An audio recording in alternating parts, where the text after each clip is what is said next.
Welcome to the new episode of RisknFlow.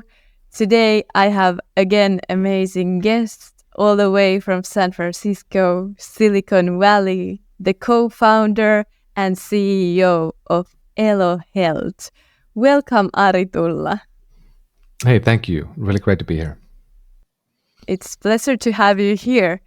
Hey, Elo Health, it is such an innovative company combining artificial intelligence and 3D printing to create delicious gummies. Tell us a little bit about the idea behind that. Yeah, so we stumbled upon this idea that food could be medicine, and if you think about the world today, some of the biggest issues we have in the human health, even in the planet, are possibly related into the fact that we are not very healthy. If you look at the last 40, 50 years, people have became much heavier. Now in the US, we really have this explosion of epidemic of obesity. Today, 40% of the adult population are obese, meaning that the BMI is over 30. And BMI might not be the best way to calculate this, but it's still very drastic. And you go to some country like France in Europe, the numbers are wildly different. You maybe have, you know, 20% or some percent of people who are obese. You go to Japan, you have less than, I think, 5%. So it's very interesting what's happening today in the world and why. It's happening because the nutrition and the food system we have created is absolutely effective at building these concoctions we call food, the processed food, that are very addictive and they are very tasty for our brain, but they are very unhealthy for our body. And this is now causing people to overeat and also get nutrients that are just making them, grow too quickly, to be too heavy. So that's a really big dilemma, and that's kind of the reason why we are dabbling in this world where we are in our very small company. We're trying to slowly show the world that food can be medicine and nutrition can be medicine, and you can be better by eating different type of foods. And at Elo, like you alluded, we have been trying to build this idea that we are now collecting unprecedented amount of data from our bodies. You can have an Apple Watch, or you can have an Oura Ring, or you can have a Whoop or a glucose monitor, whatever you have, and those are now collecting data on every heartbeat, on every time we do something. And now we can correlate that data back into different things in our life, like recovery or sleep and even nutrition. So we take all that information from our bodies, and we can even do blood testing if you are willing to do that, and collect data from your blood, like your HDL, LDL cholesterol. So you can look at your A1C, your diabetes biomarker, inflammation. You can also look at vitamins B, D, and iron as a mineral, and so forth. And those are telling us, like, what do you need? What are you deficient of? And then we, of course, try to understand people's goals and motivations. Like, why do you want to do something? Where do you want to go? And we take all the data and we use AI models to then create today's supplement products, being a gummy or a pill or a powder. And then we send those to people's homes. That's super interesting, to combining the artificial intelligence to the food, the nutrition. Soon you will get to tell us a little bit more about that. But what about the name of Elo Health? As you have Finnish roots, and I think that's the Finnish word meaning being alive, vividness. What do you want to tell us by calling this Elo Health? What does it represent for you? I mean, Elo is this unique word I mean, many years ago at Nokia, I used to work there, and Nokia was building a new line of products, and it's really hard to find a name that resonates to the world. And they came up with the name Lumia. And Lumi is in Finnish, of course, snow, and lumia was this sort of a roundabout. It felt good in every market. And I remember seeing data that they tested that out around the world, from Asia to Africa to US to Europe. And it was the best name that had ever been tested ever in that marketing agency. It felt nice to every culture. So I always like the names to be short, and they had to be easy to roll in your tongue. And Elo is double interesting in a way because it means, like you said, this life. But it also means, if you pronounce it like Americans do, ilo, it means happiness in Finnish. So you have a double meaning in a way. You have the elo being the life, and then ilo being happiness in Finnish. So I think it's a really nice story that you have behind it. And I think every name, every brand, there should always be a story behind it. And I think we were lucky to find it, and we worked with some really good people in the beginning to name the company, and I'm actually very happy about it. My last company was called Quest Analytics, and the company before that was Better Doctor. Those were very distinctively like descriptive names, and I like names like Nike myself that are short and simple. That was interesting. I didn't have a thought it like Elo and Elo, but yes, it's happiness being alive, maybe. Totally. And I Wonderful. think, it's just a positive connotation. And a lot of people have come to me and ask about it because they don't know. So, I mean, ELO, like, Americans take a short acronym as a ELO. It is the Electric Light Orchestra, a famous band. And then if you think about what ELO is also, it is the chess ranking algorithm. So the chess players are ranked in an ELO score. And if you are like, Magnussen today, who's the best player in the world, he has the highest ELO score. And but it's funny, like, those people think the first, and they're like, what is this ELO in your context? Yeah, there's many different meanings.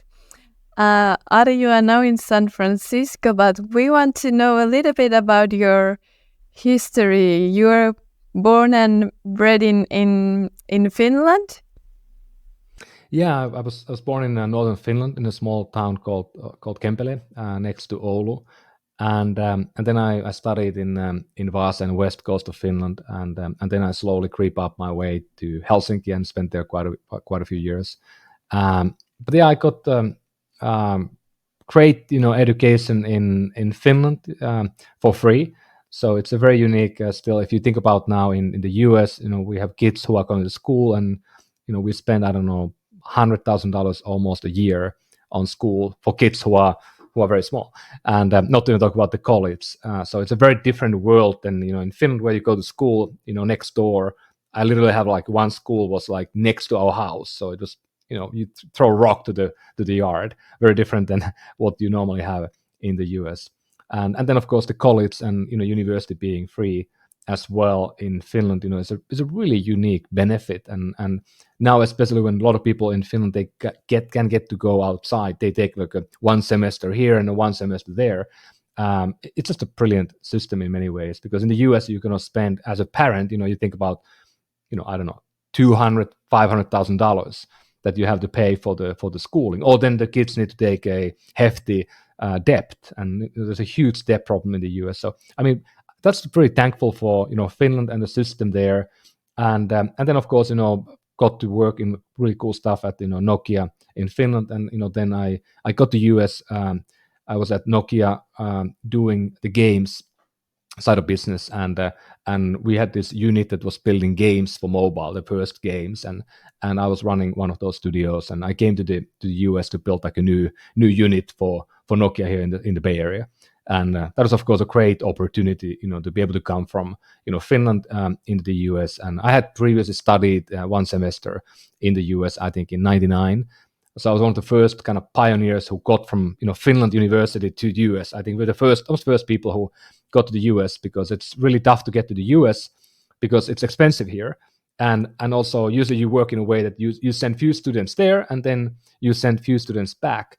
And who wants to come from US to Finland? If you can't, you have to pay the tuition, and then you can't use the credits, because Finnish system used to be different, the way how you structure the school, than in the US. Now they are more similar, but So it was very tough to do that. And we went to this like tiny university in Kansas that was not maybe the best school, but it was eye-opening experience to be in the middle of the country in this kind of red state type of place.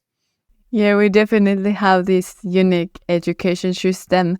I remember, like a little side note here, when I was like a 7-year-old, my school was like 50 minutes away. And since then, I just every day walk and came back home alone. That was the time without no telephones, nothing. There's no other option. You just need to walk home, school, and come back, and that was the life. And as many years until the upper secondary school, I went just by walking. So it's really it's the unique a place to grow. One item there that I think is very interesting. If you think about the culture, and I know you're gonna be living in another country in a moment, so it's interesting when you look from one perspective, and you visit different places and you think you understand them, but there are often these kind of fundamental things that you kind of find out once you have been living in another place for a while. And one of them that I think is not very evident often in Europe, because in many countries in Europe, you still have that freedom that, our kids are giving more liberties and kind of the security. I mean, in the US, there are small towns when people can do whatever they want. But in the cities, like, we live in like, a mile, well, 2 kilometers from the downtown San Francisco, in a really nice area here, and it's safe and secure. But, my son is 9 and he can't walk alone to school that is in the same block as our house. It literally is like it's the same block and it's very, very close. So he can't do that because we need to go ask permission from the school. We need to go ask from all the parents and families around this block. So they are fine of this, small blonde kid, walking to school every morning and then coming back afternoon. So we have to do all that work. And next year, I think we can finally do it. But in Finland, literally today, you throw in the 7-year-olds, we give a key and then you give a phone. But what happens now is that we are giving those phones to people at such a young age because it's like a security function. You want to, as a parent, you want to be able to find where the kid is. Maybe you can give an Apple Watch, but most people give a phone, and then they use the phone, of course, to go to YouTube and all this stuff. Maybe TikTok. So it becomes a really interesting thing very early age.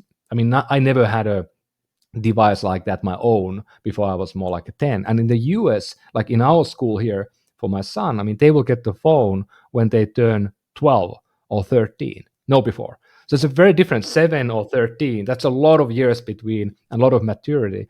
So I think we are seeing big problems now in many countries in Europe where people are getting the phones earlier because it is a super addictive to us adults.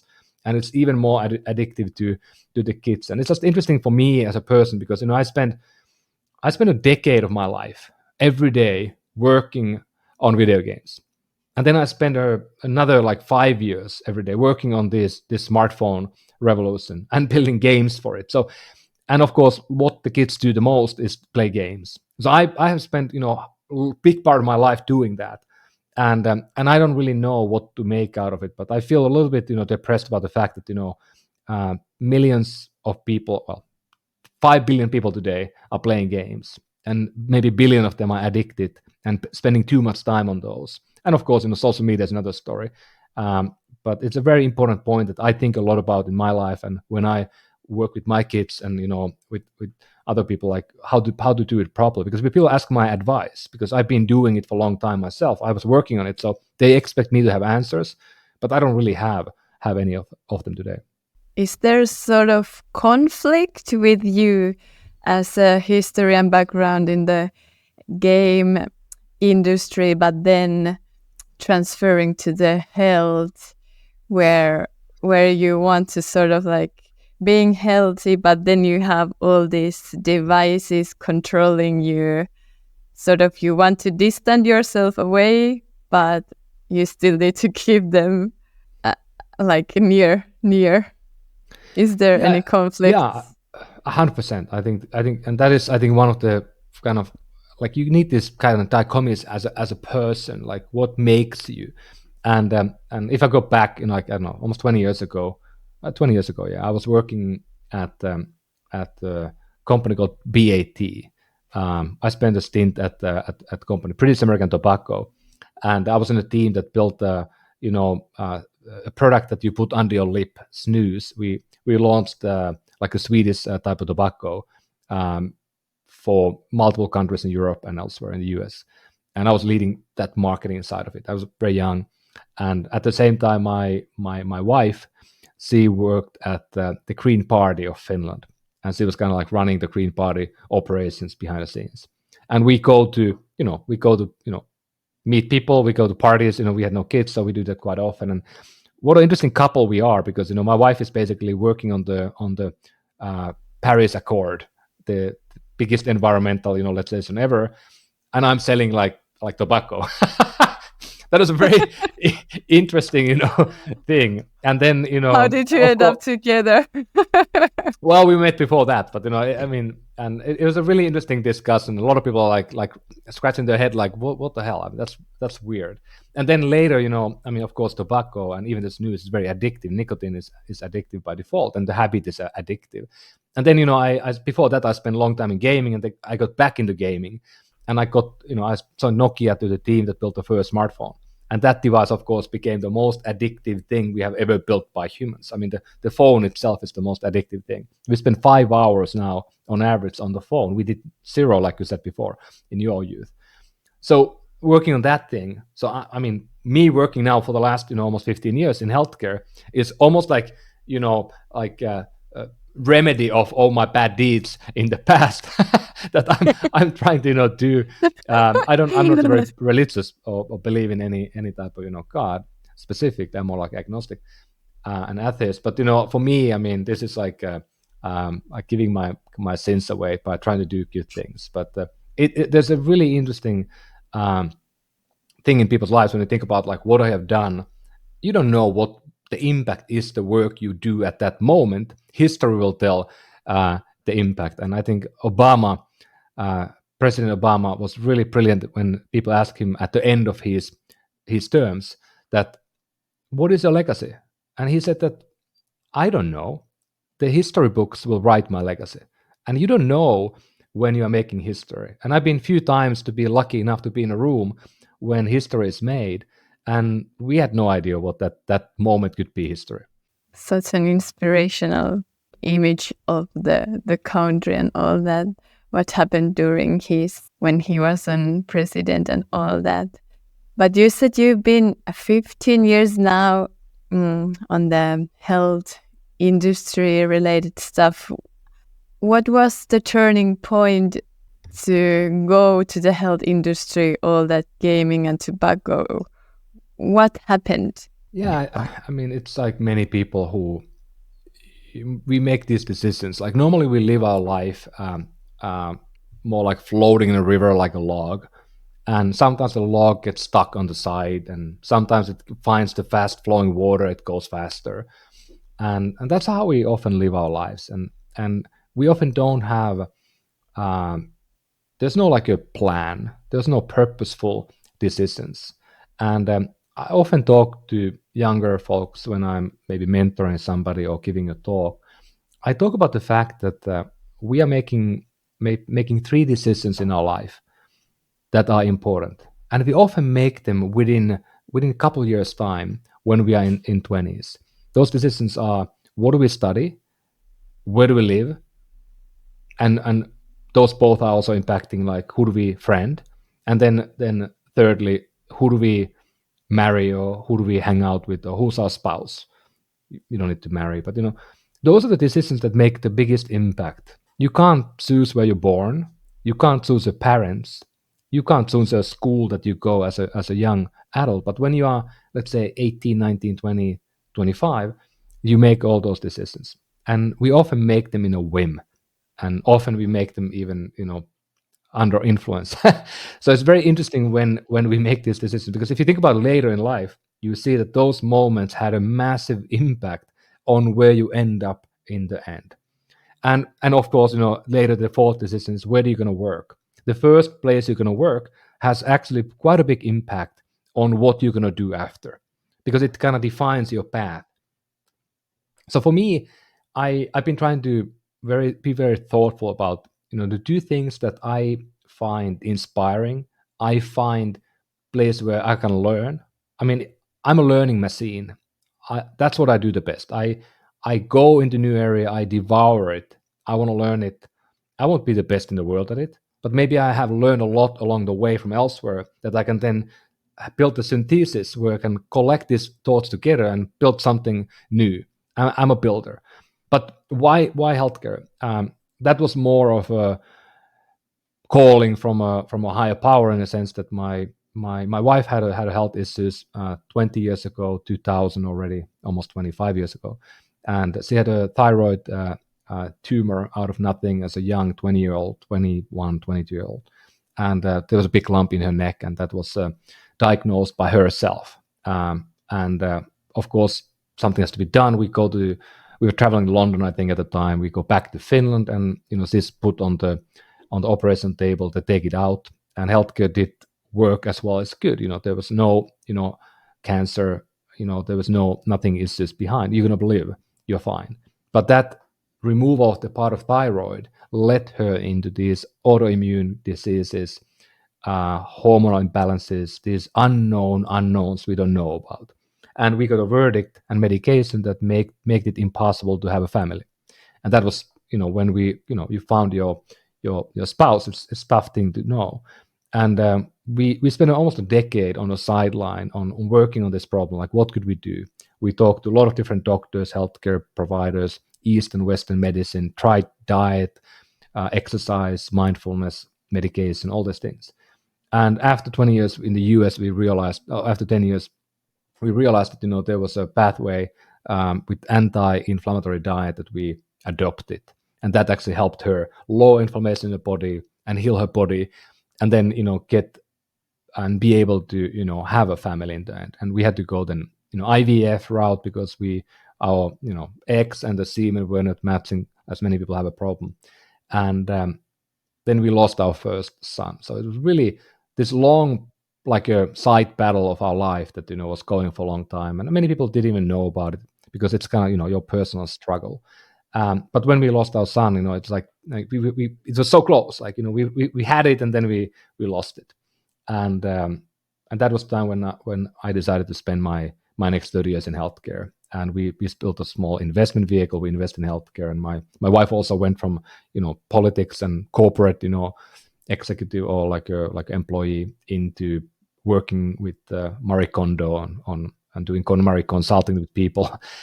So working one-on-one with people to get rid of their stuff. But that was a moment for me, and I mean, I also decided when that happened that I'm going to be very open about it, and I've been talking to thousands of people about my story, and because a lot of people have miscarriages, a lot of people lose their kids, and often people keep it in them, and those are the things that often break marriages. They broke people because it's such a personal thing, and now it's. I mean, I'm super excited that we are working now at Elo, for example. We just entered and we're working with infertility space. We're helping people who are going through IVF right now. We just launched the product last week, so that's a super exciting for us because you're kind of back into the ground zero for our life that gave us so much. Now we have two healthy kids who are of course outside every day, and we could not have had them without food being medicine and these wonderful doctors helping us. Emotional and touching story, and like to be able to grow something that serves others from your own personal story and what comes from there, your needs and the suffering and all. It's super inspiring that the Elo Health is doing what they are doing. But how was the beginning of the Elo Health? You were already living in the San Francisco area when you started to develop the idea. And as we talked, even though Finland is we had the great education system and all that, but if we talk about entrepreneurship, I think they are like day and night here and there. Yeah, I mean, it's been a big privilege for me and everybody who've been here. living in the Bay Area for the last decade or even longer, because it's been the epicenter, and it's always been the kind of the epicenter of innovation. But in the last 15 years, world has changed because of the companies who came from here. You have Apple and Google and Facebook. I mean, those are more or less the most valuable companies today. Yes, you have Microsoft and then Amazon, who came from Seattle, a little bit up north from here. But those are kind of the companies that, and I have Nvidia that is now getting to the part. So all those companies that are now like top 10 most valuable companies, or 5 came from here, and they came because of these things: internet catalyzed, social media, and of course mobile. The smartphone changed everything. All these companies are basically based on the smartphone platform, and then on top of that you have these different apps and services. And now, of course, there was a bit of a lull, I think, for the last few years, when people are waiting, like, what is the next big thing? And now it will be likely the VR and AR that's now coming up properly, like the Apple headset and the Oculus and others from Facebook are quite good. But then the AI happened, and now, I mean, this city is back to buzzing again. It was pretty low during the pandemic and even after pandemic, but now you go out there are hundreds of young engineers and great minds looking and trying to build the next thing in AI. All the AI companies are here, like pretty much all of them. Like literally like a mile away from here is the epicenter, Cerebral Valley, where you have.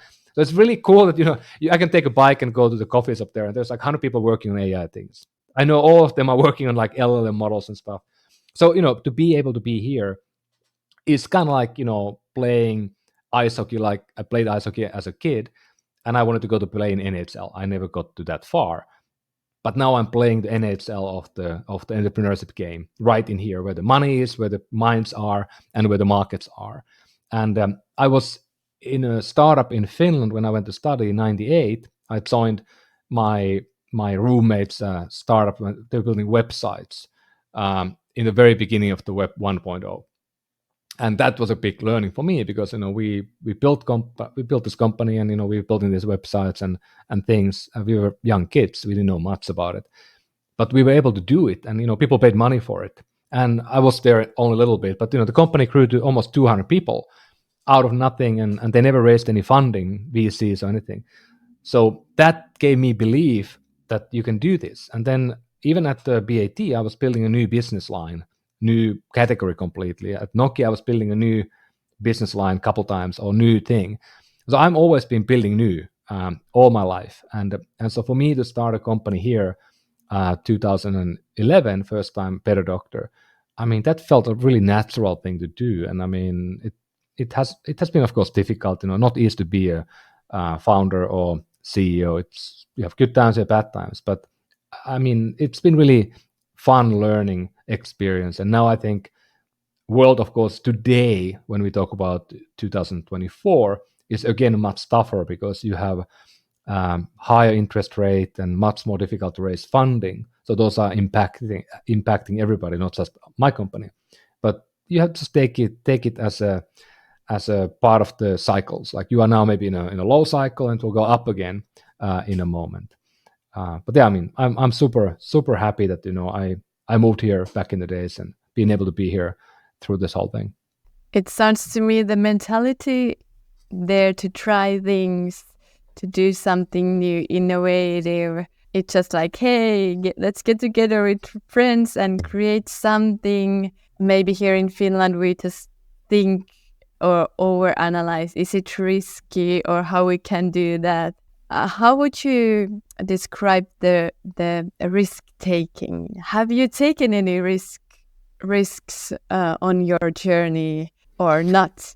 I think that's a good question, and I think you put it in a nice way, because risk is always very subjective on the person you're asking. We all have a different perspective what it is, and for one, risk could be, I have a photo behind me where Alex Honnold is standing on the ledge at the Half Dome, and he was free soloing that. That was the big free solo he did first time, and later he free soloed El Capitan, which is the biggest rock face in the world. And many people have seen the Free Solo movie, won an Oscar 2 years ago, or 5 years ago. So that to me is risk taking a level that, he makes one mistake, he will be dead. Is that worth it? Probably not. I mean, maybe for him, but there are not many people. I mean, when he did this climb and when he did the subsequent climbs, people said that, and many people were worried that, hey, this is going to lead into a lot of people dying because they're going to go and climb these rocks without a rope. And many people who are, me included, I think, who know and have been climbing for a long time these walls, they said that not going to happen. I mean, you can go and try to do that. You get up 10 meters or 5 meters, and you look back and you look down, and you're going to come down. You're not going to go up higher. So that is the risk taking. Some people have a very different tolerance, and Alex Honnold tolerance is unbelievable. I mean, it's out of this world. For most people, it's risky to open the door and walk outside and go to the world. So those are two different, I think, absolutes. You have, I don't want to go out because it's risky for me. I don't know what will happen. I'm afraid of people. Or then I'm going to be hanging with my fingertips on a rock that is a mile long, and I make one mistake, I'm dead, and my mom won't recognize my body because I fall so far up. So for me, I think the risk, I don't think I have taken a lot of risk. I mean, of course, you might have been able to make more money by making different decisions, but I don't think I'm not operated by money. I don't measure the money as a success. I think I would say I haven't really taken any risks in my life, in a way, because I haven't really done anything too reckless. I haven't really broken some bones, but I haven't done anything that I got into massive problem. So for some other people, it might be that I've taken a ton of risk. Like when I was 18, I went to army. I was in Finnish Lapland in the army, and I got the army sword. And I didn't go to be an officer training because I had already decided that right on the next week I'm out of army at 9 months, I'm going to go to work as a barman in London. And I was 19 years old, and I had really never traveled alone, maybe one time. And I moved to London in downtown and worked there as a barman. And would I let my son to do that or my daughter to do that when they're 19? I don't know. But my parents were fine with it. And that to me was a huge learning. One of the biggest learnings I probably had in my life, because you had to go alone. And I was there for, I don't know, 6 months, and then I went to study in university. But you had done something that most people hadn't done. They basically went from the same town or nearby town, they moved there. And I had been in a big world. London was a pretty big town, and then there was stuff happening that time that was pretty rowdy. I mean, that was the time when the whole house music started, and we were there every night, listening to these now big stars who started in London and got to be part of that system. And we did a lot of stupid stuff like use drugs and stuff. But um, I think the risk taking is such that we just need to understand, like, what would happen if you don't do it, like what, and also ask yourself, what is the worst thing that can happen to you if you do something. I think most cases not doing will be a bigger risk than doing.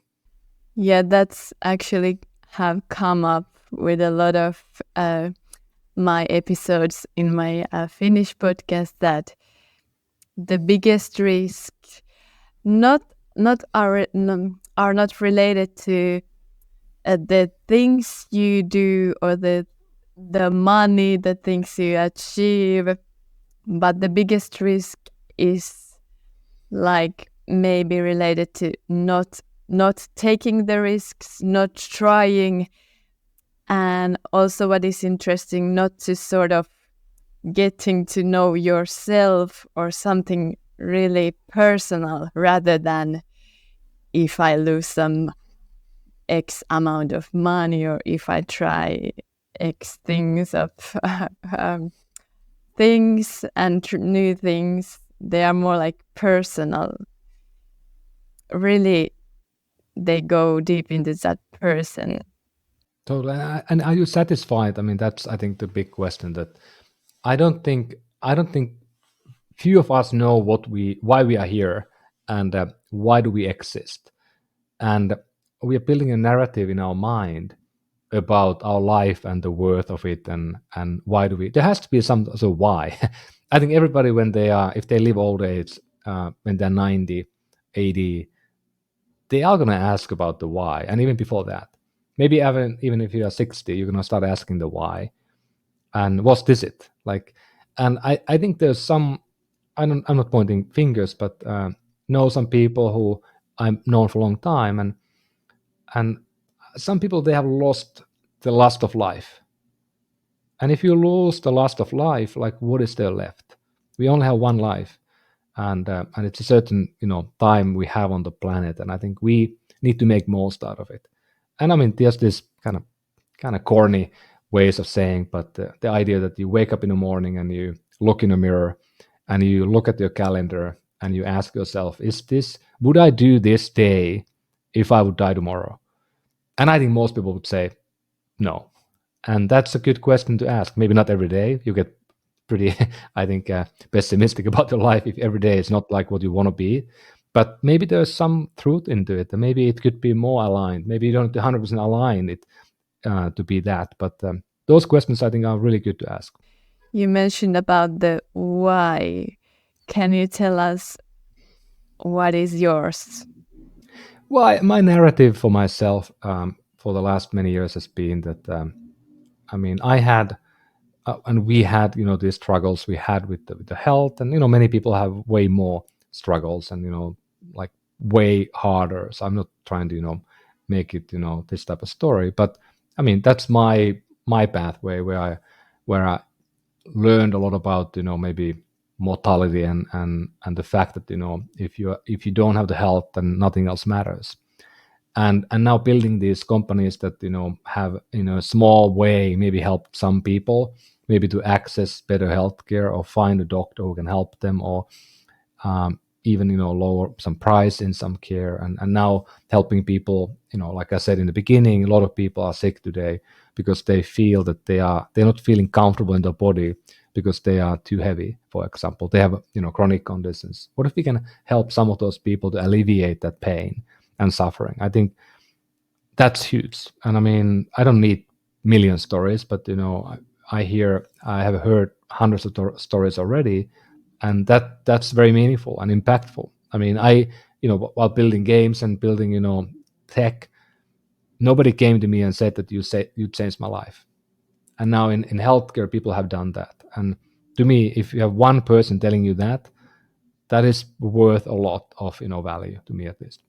And there is this talk about the obesity, but on the other hand, there is this sort of movement, like a positive body, even though when you have maybe obesity or more weight, you can still feel healthy and alive.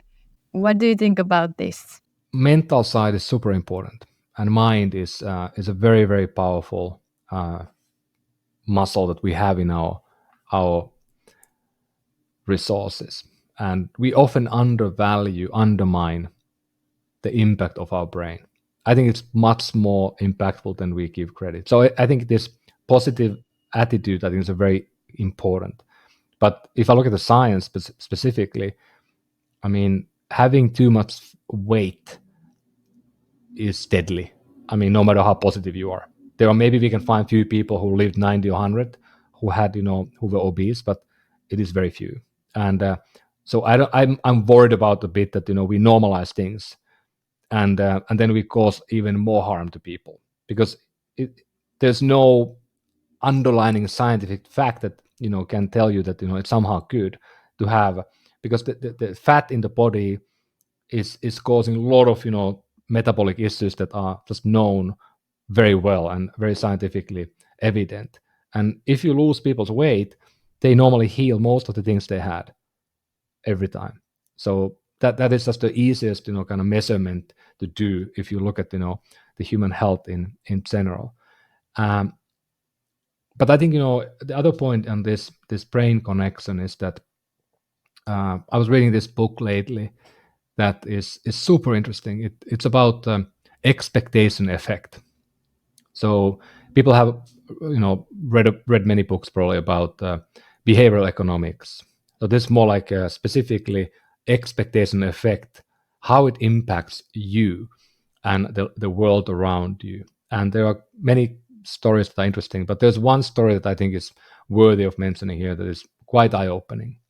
So there was this patient who had breast cancer, and that was taken away. I think you never are fully healed from cancer. You can have it back. That's the problem with cancer. But she was healed, and then maybe a year or two later, she's doing a annual checkup. They scan the body, and then they realize that the person has cancer in the liver, and they diagnose it based on the imaging. That they say that this looks really bad, like your liver is completely infested by the cancer tumors, and they give her, I don't know, 6 months. You're gonna live until Christmas, and then the person goes and dies day after Christmas. And as often is the case, they do an autopsy, and they realize that her liver was healthy. So either the imaging was a wrong person, or then they completely miscalculated it. And this person died of an illness he did not have. So the brain and the mind killed the person. And the book is giving maybe, a couple dozen other examples where people have actually killed by their mind. And that may sound crazy, but if you think about around you, you probably know some, relatives, maybe, a grandma or some other older people, maybe their spouse that they had been together for 50 years died. And very often they then end up dying soon after. So I think there's so much we don't know about the power of our brain. And even at Elo, when we now give people, we mainly do supplements in the form of pills and powders and gummies. A supplement or pills in the morning or protein powder in the morning, it has an impact on your health in a small way. But it might be more valuable to have that moment in the beginning of the day where you think about doing something good for yourself. And that moment might actually have a bigger impact in your health than any of the ingredients we might have in these products. I totally agree what you told, that we normalize things, and like you mentioned, the normalizing the obesity, more or less, even though it's scientifically been said that excess fat is not good for you, but also understanding the mental side. But I sort of think, like, is there any line, like, this society, you need to sort of accept everything, like something come up, you should be okay, this is good because certain amount of people brings that idea up, and if you disagree, you are maybe racist or old fashioned or something like that. I think that's the one point. I think that your the definition of risk is real today.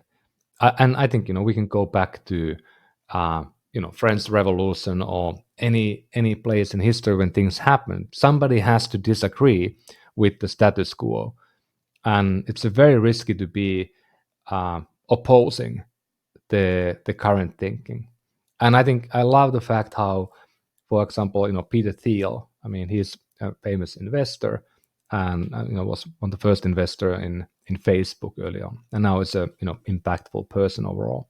And he's very controversial in many ways. Not to go there, but he has a book, 0 to 1, uh, which is interesting, and he has this question that he and many other people are using often when you, for example, interview somebody for a new job. And the question is that what do you have a conviction on that you believe in that I don't believe in? And those things are powerful. If I have a conviction on something and I believe in something that's true, and you don't even know about it or you don't believe in it, then we talk about something that's innovation. That is, to me, a progress.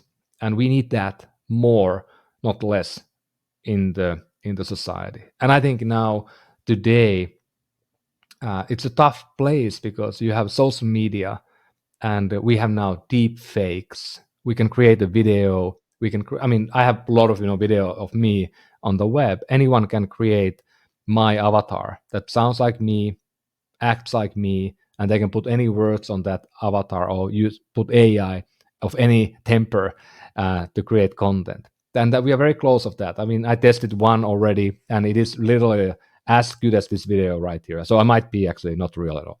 Might be avatar, and that. But think about how easy it is then to make people look bad if you just create content. That person saying something that they are not saying in the wrong place at the wrong time. And I'm worried about that because I think we're gonna have a huge backlash on this, that what is true, what is not true. And I think many people say we are living in a post-truth society. So what is driving me? I'm not a scientist per se, but I'm a data oriented person who is trying to understand and try to go to the ground truth of things. And most people don't have the time to do that. I mean, I don't have time to do it for many things, but some things I try to do that. And I often are surprised on why we do certain things. And if you ask why enough of times, you end up into the truth. And often the truth is not at all what you expect it to be. So, for example, one story. We have we do protein products at Elo, for example, and we know based on science that we need protein to grow muscle. We need protein to grow certain cells, and it's a growth factor. It's needed. Without protein, you won't be who you are. Critical. And many people get too little protein. So I was asking my team, and we have a science team, very smart people, smarter than me, about like how much protein is the right amount. And we looked at it. There's some guidelines and guardrails, and I was asking like why, why is it a certain amount of grams per kilogram per day? Maybe a bit higher for some more active people, maybe a bit higher for the man than the woman. But I was asking the why, and then nobody knew. And these are very smart people who have studied a master's degree or PhD in nutrition sciences. And then accidentally, I was listening to I think Andrew Huberman podcast, and he was interviewing this person who was the person who actually defined the amount of protein people take. And he talked about it for 3 hours. And I was like, okay, now I'll finally get the answer.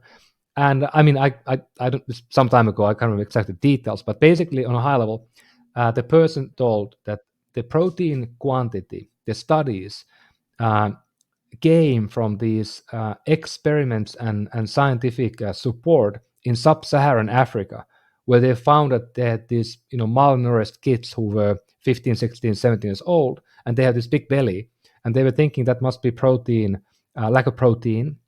I think now we know it wasn't purely about that, but they decided the right amount of protein to be given to everybody based on these teenage African kids who were malnourished. And now you ask, there's a new debate going on that the amount of protein might be double what you can utilize, and the science is starting to be very different. But this was the status quo for 30, 40 years based on this one research that was done back in the days. And the same applies. Another example that I think we are all familiar with. We all have these wearable devices, and they are driving us to do 10,000 steps.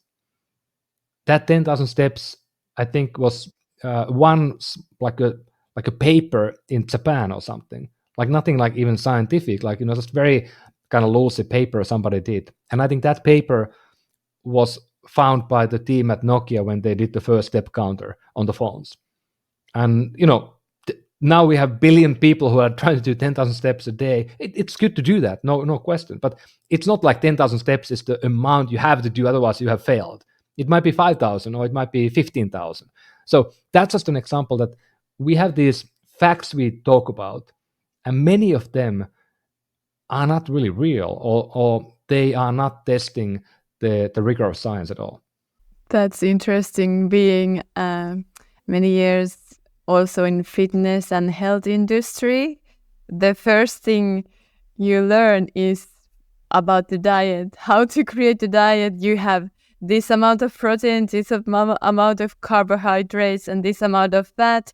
If you weigh this and this, you need to adjust the levels, and that's all basically. they just give it you as it is, like a truth, and we just take it.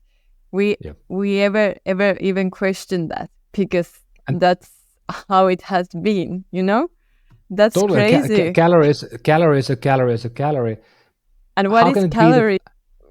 We don't even know So that, like, sort of. yeah, in our body, like what is the the output? But I can have basically I can eat protein, and my body will use more energy using that protein for energy than I get from the protein. So it's basically Yeah. I will not be able to. You can't eat only protein if you don't eat any fat.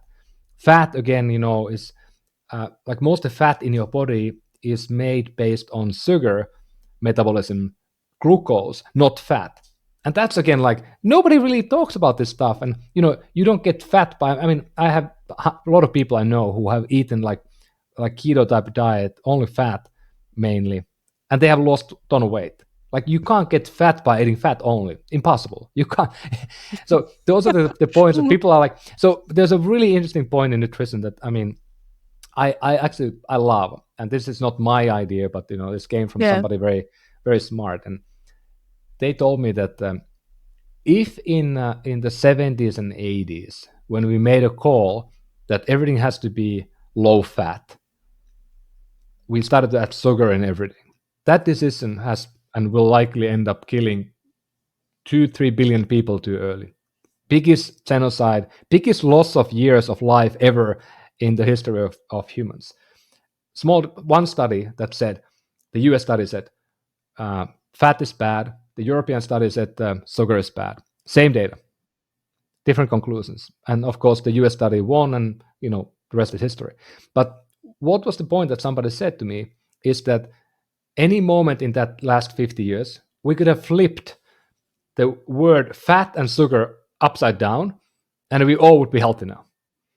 Think about it. You would flip every time you read about label. You flip the sugar into fat, and you would be fine. If you start to kind of react in the same way you react today to the fat, and to me that was really interesting point that simple thing could have probably given people. I think about it because people die too young or younger than they were supposed to die.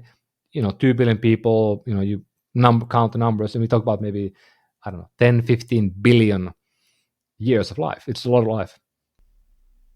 That's super interesting, and I think most of people really doesn't question it. And you said it's like a genocide with food, and not even talk about the COVID or something, also killed a lot of people. But if you compare, COVID is like 1% of that. yeah, That's the it's magnitude like, difference. And then the other point here is, if you think about this, it's so interesting when you look at the numbers and you go back, and people don't talk about data in population a lot. We all have heard that we have 7-8 billion people today on this planet, and if you ask many people, they think that we're going to have 50 billion.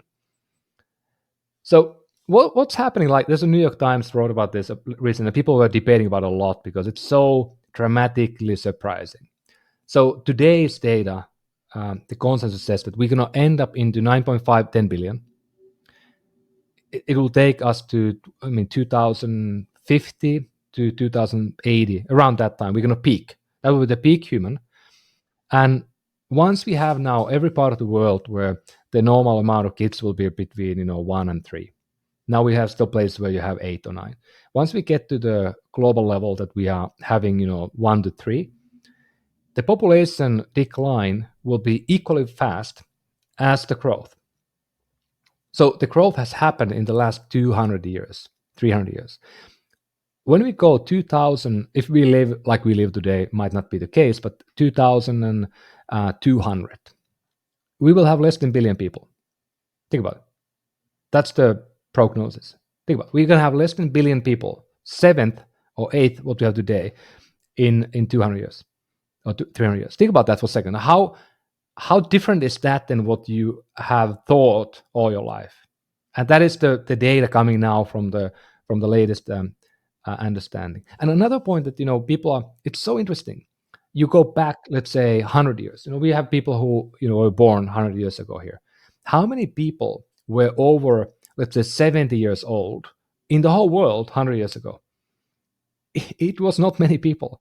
And then if we go 50 years from now, it will literally be 2 billion people.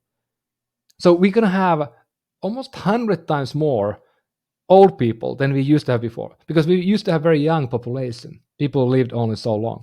So those are like, it just happened like last week. And somebody said in the Oscars yesterday, it was just a really interesting point that we are now, movies have been made 100 years. We have done art and painting for 10,000 years. So how far will the movie as an art form go in the next 1,000 years? Because we just started yesterday. So it's just interesting to me, like how time sometimes change, the slow pace of fast change is hard to comprehend. So it changes all the time, but the pace is slow today. But over time, the magnitude is way bigger than we can understand with the human brain. Wow, that's very interesting. And time flies when talking about these interesting topics with you, Ari. But getting back to the Elo Health a little bit at the end of this episode, what do you think it's the value of this, smart gummies, as you can find every pill you have in the store, in the pharmacy, which have the vitamins? What more value you bring with this invention? Yeah, I think it's a really interesting concept, because what we did, let me just briefly show here. So we took this idea that many people, they take multiple pills now. They take some supplement pills, maybe medication, and today you can put most of the supplement pills into this sort of gummy cake. It's a 3D printed vitamin of 7 layers, and every layer can represent one pill. So you can have your vitamins, multivitamins, minerals, all these things, herbs, one product that is 3D printed for you based on what you need. So every product is unique. We have almost 500 million combinations today that we can print out of your specific product. And to me, it is interesting because innovation is often not just about doing something totally new that nobody has done before, but also to make the things people do easier and better. Because often we want to do things like we talk about, and awfully a lot about, diet and nutrition, exercise.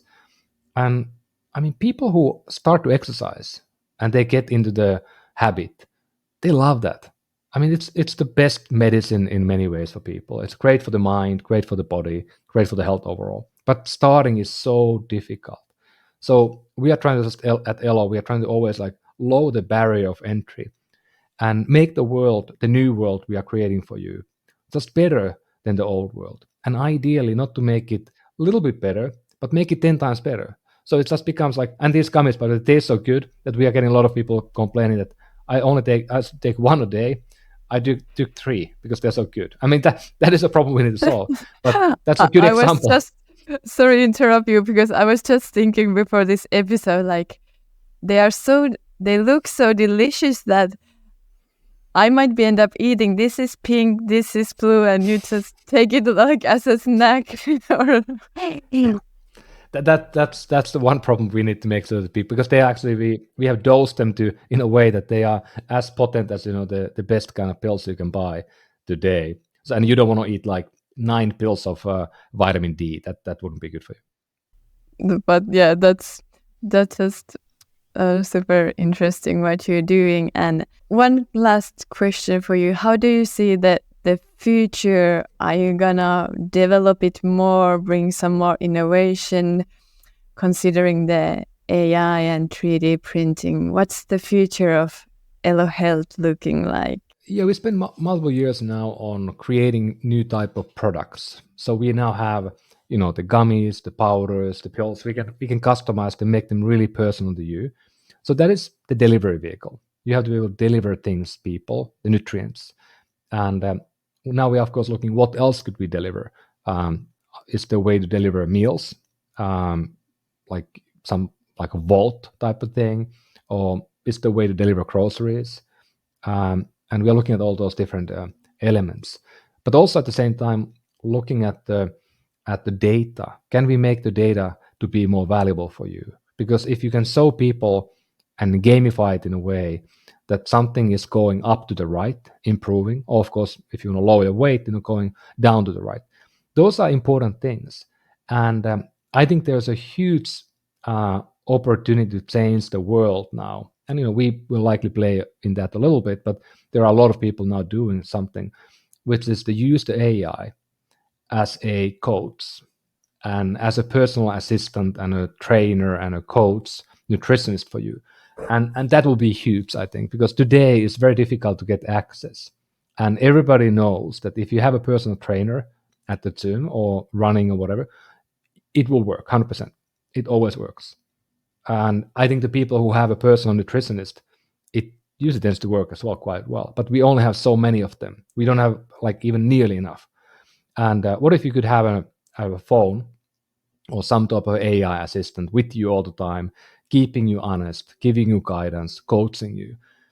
That will be like the biggest impact on the human health, bigger than any of these cancer drugs or even the Ozempic and all these weight loss drugs that are going to impact heavily. But I think the AI impact will be even bigger. And I think the AI, the conversational AI models, the LLM models today, they are almost best fit into this type of use case because they are like your friend and they just happen to know everything. And they can also know your data because today the models that you use, they don't know about you. Elo and other companies, we have the data that we could train them to know all about you and then give you contextual information guidance every day. That, in my opinion, is a huge opportunity. That really sounds like it, and it's really, really inspiring to offer like a personalized product that you can enjoy. They're like tailored for you. If you should give just one reason to try the smart gummies, what would it be? I mean, if you're in the US, I mean, there's little reason not to try it out. Like if you take pills today, in like supplement pills, minerals, vitamins, or omega threes, whatever. I mean, you can go today to Elo.health and you can just customize your own gummy based on your information and your preferences, and also you can even pick the layers if you want some of them. So what I hear from a lot of people is that the gummies cost $59 a month today, and if you take today maybe 2 or 3 pills, you're already spending more. And now you can get them into one product.